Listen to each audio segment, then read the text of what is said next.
Welcome to this week's Treasury Career Corner podcast, where I interview Treasury professionals about their Treasury careers. Each and every week, I'll talk to treasurers about how they built their careers, where they are now, where they see both themselves and the Treasury profession going to next. And a special thanks to Flywire, our fantastic sponsors. If you've ever wondered whether there was a way to ease your international transaction hassles, they're the guys to talk to. If you follow the link in our show notes, you can see me talking to my mate Greg Levin, their Senior VP of Sales. I get to ask Greg about who are Flywire and how they can help you and your Treasury team with your cross-border payment headaches.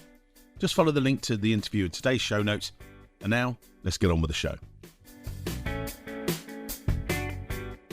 And now you might want to head over to YouTube. Not sure you will, but anyway, because there you've got Joe Grabowski, who leads our efforts in the US, and myself in high definition, HD.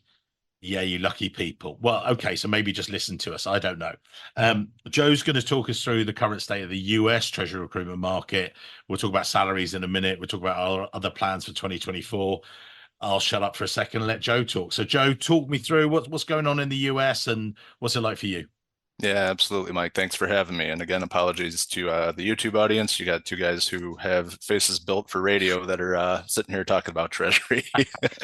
So, but no, it's been good. I've been back in the fold for about a month now, really getting my feet back under me, rekindling a lot of old relationships that I had in the space prior to moving over to the crypto space, but then now I'm back. Yep. But one thing I've noticed, as much as things have changed, they tend to stay the same. We are definitely seeing an uptick in jobs in the US. It seems like every week you have new jobs that are being advertised, coming out for people to apply to. I get a lot of questions just based on people I'm connected with within my network. Hey, what do you know about this job? What do you know about this person? Is this something that I'd want to pursue? It does tend to be it follows a similar path to what you'd see across the pond, or what you and Craig and Katie have seen. Most of the jobs that you're going to see advertised are at the analyst and the manager level. That's a great thing if you're an analyst or a manager. It's not as much of a great thing if you're looking to hire an analyst or a manager. Very competitive if you're hiring, almost an abundance of opportunity if you are looking at those levels. As you hit director level and above, so your directors, your ATs, your treasurers, starting to see small upticks in the amount of opportunities available. I think you had mentioned it in previous podcasts. It's either there's less movement, you're getting toward the top of the hierarchy there. So there has to be movement in order for opportunities to appear at those levels. Now, what that means, if you're looking at those levels, if you are that senior manager looking to jump into a director, or if you are a director, AT, or treasurer who's looking for a new role, it might take a little bit longer. Not as many opportunities out there, very competitive because everyone is looking for the top seat. So that's, if there's anything specific you want me to hit on, but that's generally what I'm saying. Absolutely. And actually, we were just preparing the results of our latest Treasury salary survey, and it totally reflects what you've just said. A number of people have been moving from that sort of senior treasury manager into an AT spot, or maybe deputy treasurer role. We'll come back to titles in a moment. Yep. But the key thing was there wasn't really promotion per se from outside. They weren't bringing in someone and then, right, we need to hire this person at a more senior level and it's boosted the salary. Instead, you're getting someone moving internally and they're going, well, yeah, we'll give you a 10% uplift. Oh, okay. Yeah. And you've got to be happy with that. Okay. And some people are happy with it. Some people aren't. But some people are taking it anyway. They're going, I'm happy for now, not maybe happy for the future. Yeah. And also people think, well, they don't have to go external and try and use our support or use the dreaded LinkedIn, which Joe and I were talking about earlier, because I recently had an example with a client. They'd been looking, they'd had 80 odd responses, and they were like, we screened 80 people. Yeah, good luck with that. How many have you employed? How many are you talking to? Yeah. Well, we're talking to you, aren't we, Mike? I was like, yeah, exactly. Because I was saying not all of them, and they might get lucky, but a lot of the time with them, I said, look, if someone is looking for a job on LinkedIn, particularly in Treasury as a specialist area, I find a lot of the time, and I think you'll reflect it as well, Joe, that they're looking to exit a bad situation. They're looking to leave where they are. They don't care about your job in the nicest way. They just want to get away from lack of pay, lack of flexibility, a boss that doesn't coach them. Again, we do the salary survey, and it's not about the salary most of the time. It's actually about boss, progression, everything else. Definitely.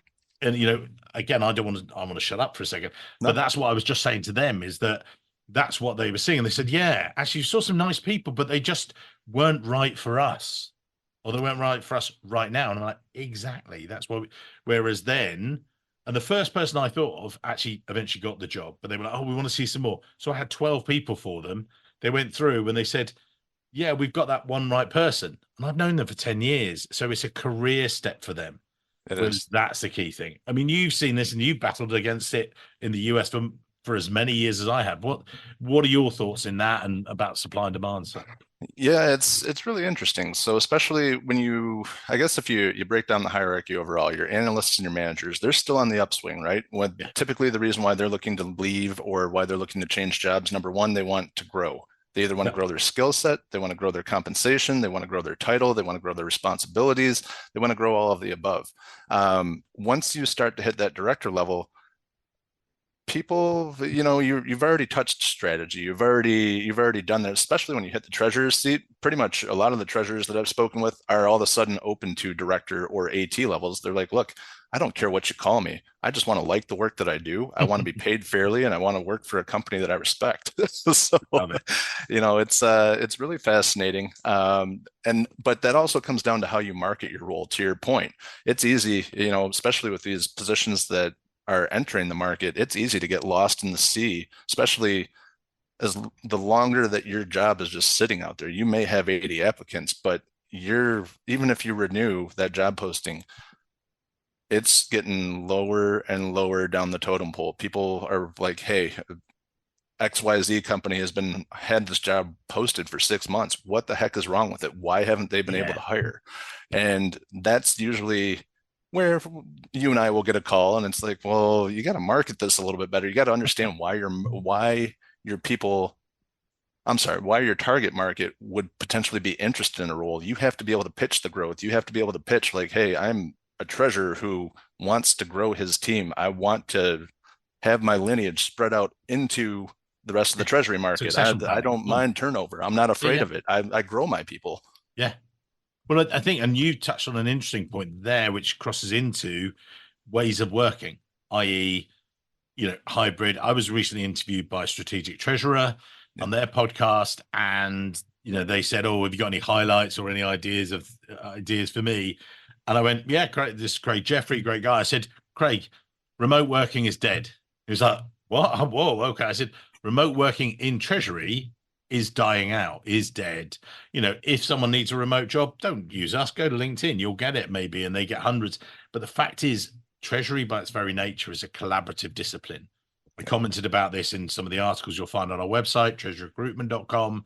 Yeah. Obviously, great writing, but this is bringing it to life here. But joke aside, the key thing there is we're saying treasury is collaborative, 2 to 3 days a week with your team. We've got Dana Laidhold, I was just talking to today, treasurer of NASDAQ. She talked about the fact that she has to be quite deliberate about her time. She lives quite a distance from her office, but she's in her office in New York with a lot of her team 2 to 3 days a week. Yeah. And she plans to meet them, not just over Zoom, but meeting them for a coffee, meeting them, talking about the challenges they've got. She's got to run that teamwork thing. She's got to make an effort, but she could just be remote. Could she? No, she wouldn't be successful. She talked about that, not me. I mean, you Yeah. know this. What are your thoughts? Yeah, I mean, you hear about it time and time again, right? The things that you used to be able to cover in the break room, all of a sudden, maybe a 10-minute conversation there, you're now trying to catch each other on Teams or whatever messaging software or Yeah, that you're using, or over email. Now all of a sudden you're trying to manage calendars and find time. Just you spend more time trying to schedule a 15-minute conversation to catch up on something urgent than you do to actually solve the problem. So, yeah, yeah, I mean, you're seeing it in the advertisements and what clients are looking to do within the market as well. It's shifted well away from remote opportunities. It's not to say that they aren't out there. I think everyone who's watching this, if you're aware of the market, those companies that still have remote opportunities available. They're not going to have a problem recruiting because they also have a pretty good brand that goes along with it, right? So that yeah, poses a different problem for their internal recruiting team, and the fact that you almost have an embarrassment of choices, people who could do the role, where you have a couple hundred, maybe a couple thousand applicants in some cases, right? But yeah, I mean, That's the gist of it. Is you're starting to see it shift away from remote, more toward hybrid. And you still do see some 100% in office. I don't really understand the it's not for me to make the judgment. I don't understand the logic behind it. It's Well, shown that I'm going to judge. I'm going to judge it's all stupid. right, go ahead. All It's right, go stupid. ahead. It's like It is. you just prove that you don't need it. Like, why do you have to? Yes, there might be a week or two here and there when you've got a corporate event. And what I mean by that is a bond issuance or something like Yeah, that, not, social event. But, basically when you do need to be there, when it's all hands to the pump, when, an IPO is happening, yes, you might need to be at your desk, but then it calms down and then you can go back to the 2 days a week in the office. yeah, But Steve Rosenthal, past guest on the podcast, he talked about going to his office sometimes in the city and making sure that he didn't just go there and close his cubicle door, because what's the point of traveling there? They had yeah, this planned intentionality to meet each other. And I think that's the key thing that people should get off of this, and that they, if you're going to go in the office, go for a reason, not just yeah. because it's there. I think that's that's what COVID taught us. Yeah, and I mean, we both know it firsthand. Relationships are different once they're built face to face, Yeah. opposed to just over video or over phone or anything like that. And especially if you are an analyst or a manager, or if you're looking to advance your career, the only way you're going to be able to do that is, yes, through the work, but also in the relationships. And those relationships, they can be built through technology. Don't get me wrong. It means that much more if you are in the office, putting in that face time, and you are actually able to ask questions.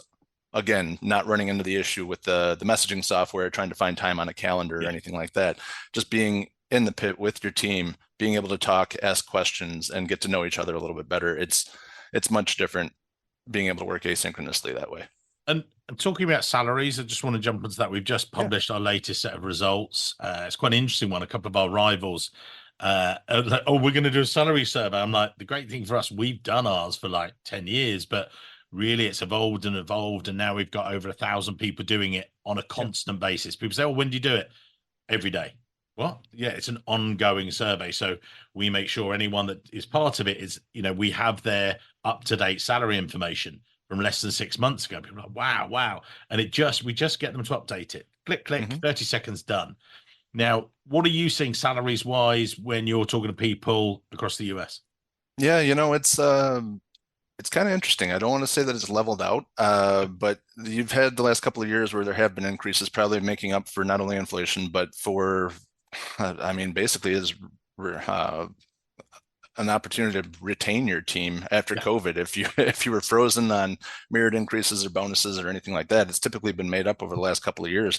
It seems like we may have hit a tipping point. I don't know if that's 100% true. Don't hold me to it. But the common refrain that I'm hearing from a lot of practitioners that I'm speaking with is, hey, this is a different market than what I saw 2 years ago. These people aren't paying as high. It's almost like you're starting to see a little bit of a shift from an employee market toward an employer market. Yeah. And you're seeing some downward pressure on salaries overall. The bonus structures usually remain the same, just the base salary. You're starting to see maybe level out. If not, it's leveled out a little bit, I guess. Yeah, I think leveling out, that's a better way of doing it. It's like sort of, and it's sort of just tapering off a little bit. It's not going to level off completely flat. It's just going to continue and get back to more sensible levels, I think. And that's one of the things I've seen on the salaries. And Joe and I were just talking before this call about titles.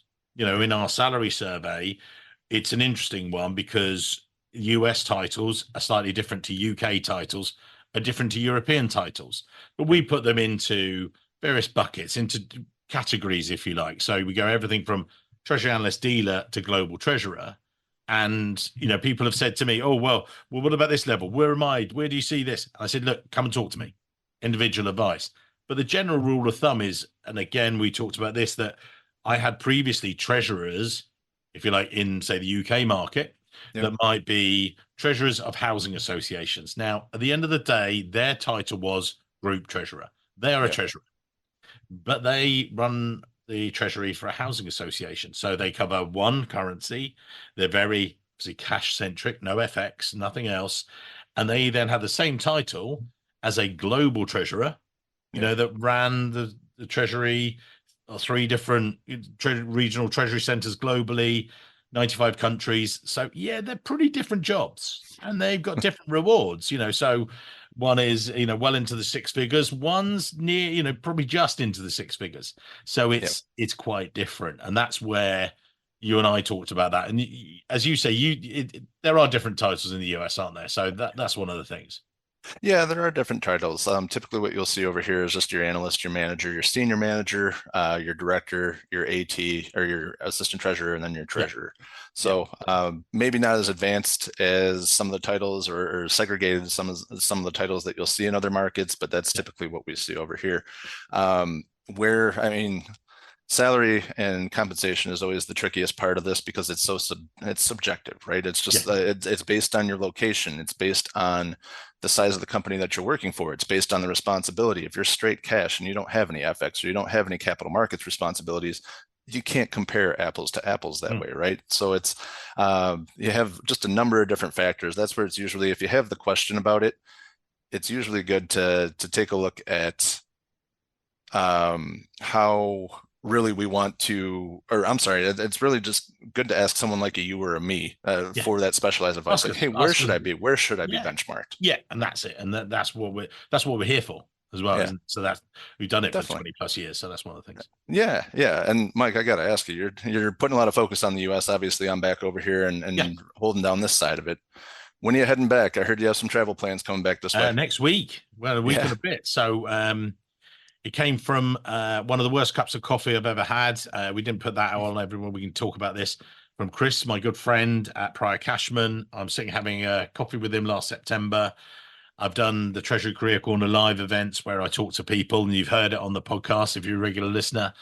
Did it in London, done it across Luxembourg, done it across the world, did a little bit over at the AFP. And I was just sitting there looking out of his offices in Times Square. I said, I should do it here. And I just meant do it here in America. It's great. Yeah. It's great to meet Treasury professionals.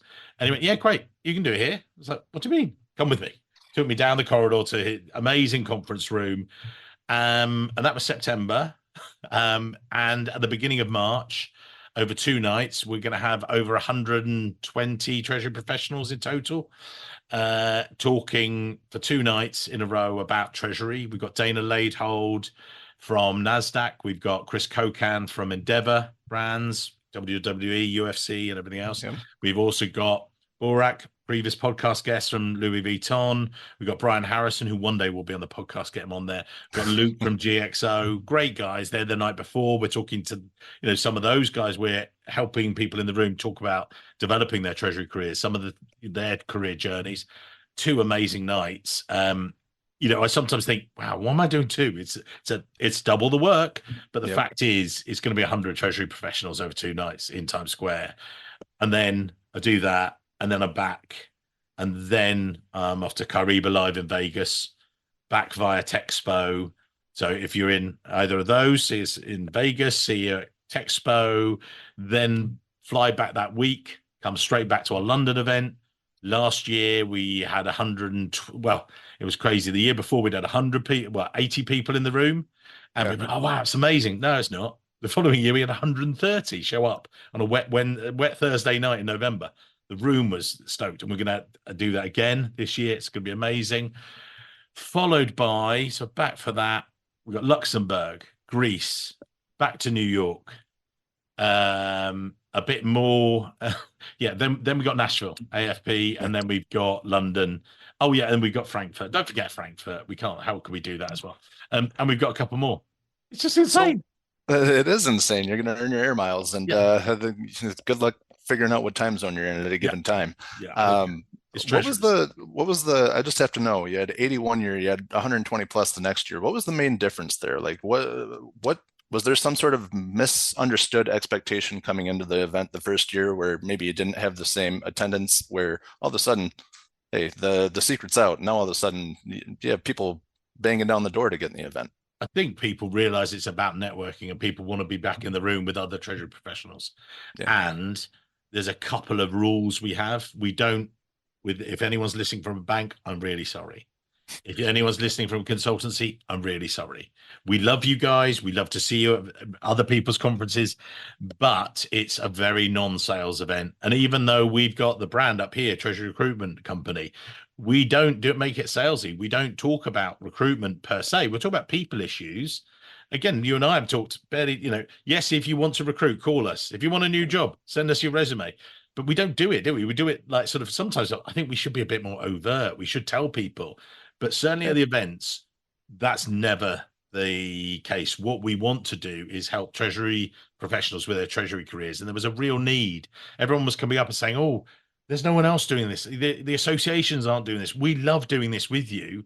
And, just going back to those events, I missed out Chicago, Windy City. Sorry. Love you guys in Chicago.